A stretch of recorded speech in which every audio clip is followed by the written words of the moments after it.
วิธีฝาก USDT ผ่าน Binance Broker MH Market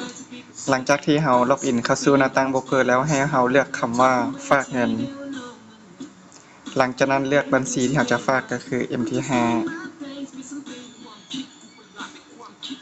แล้วเลือกสกุลเงินที่เราจะฝากเป็น USDT TRC20 เลือกวิธีชำระเงินคริปโตเลือกช่องทางการชำระเงินเป็น USDT หลังจากนั้นให้เราเลือกบัญชีที่เราจะเติม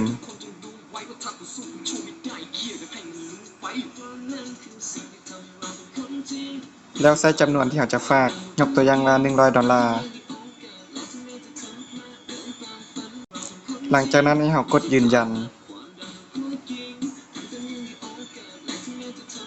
แล้วกดยืนยันอีกครั้ง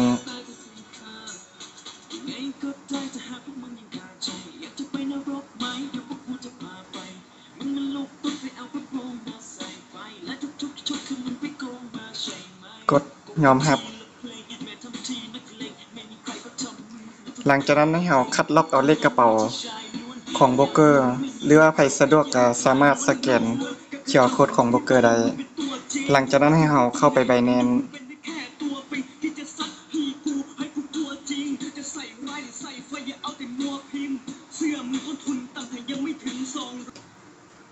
หลังจากนั้นให้เราเลือก USDT เลือกคำว่า Send เลือก On เลือกตัวที่2หลังจากนั้นวางเลขกระเป๋าที่เราคัดลอกมาเลือก Network เป็น TRC20 แล้วใส่จำนวนเงินที่เราจะเติมเราเติม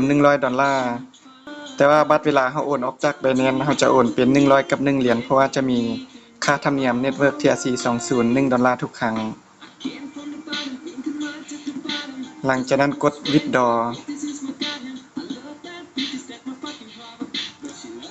กด Confirm